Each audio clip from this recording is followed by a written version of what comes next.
Margot passait des heures allongée dans l'herbe de son jardin à observer les nuages. Elle leur inventait des noms selon leur forme, Monsieur Mouton, Madame Château, Bébé Dragon. Ce matin-là, en ouvrant ses volets, elle découvrit quelque chose d'extraordinaire. Un tout petit nuage blanc était posé dans son jardin, entre les tournesols et le pommier. Oh, s'exclama-t-elle en descendant pieds nus dans l'herbe. Le nuage tremblotait légèrement, comme s'il avait froid. Margot s'approcha doucement, comme elle le faisait avec les papillons. « Bonjour, petit nuage. Pourquoi tu es là tout seul ?» Le nuage sursauta. « Tu peux me voir ?»« Bien sûr, » dit Margot en souriant. « Tu es juste devant moi. »« Je m'appelle Flocon, » murmura le nuage d'une voix toute douce. « Je me suis enfui. »« Enfui ? Mais pourquoi ?» Flocon devint encore plus petit, comme s'il voulait disparaître. « Ma famille m'attend dans le grand ciel. Mais j'ai peur. Quand les nuages grandissent, ils deviennent gros et gris. Ils font des orages avec du tonnerre et des éclairs. Je ne veux pas faire peur aux enfants comme toi. » Margot s'assit dans l'herbe à côté de lui.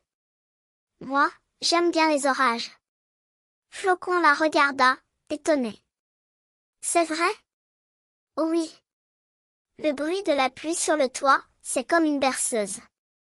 Et puis, tu sais ce que font les orages ? » Flocon secoua doucement sa forme cotonneuse. « Non. Viens, je vais te montrer. » Margot le guida vers son carré de jardin. « Tu vois mes tournesols ? Ils sont immenses cette année. C'est grâce à la pluie des nuages. Sans elle, ils ne pourraient pas grandir. Les fleurs ont soif, comme nous. »« Ah bon ?» Flocon semblait réfléchir intensément. Il se gonfla un petit peu. « Et regarde mes fraises, » continua Margot. « Elles sont toutes rouges et juteuses. Papa dit que c'est le soleil et la pluie qui les rendent si bonnes. Donc, je ne suis pas méchant si je fais de la pluie ? » ?»« Pas du tout. »« Tu es important, » s'exclama Margot. « Et puis, tu sais le plus beau ? Après les orages, il y a toujours des arcs-en-ciel. C'est magique. » Flocon se mit à briller d'une lumière douce. « Des arcs-en-ciel ?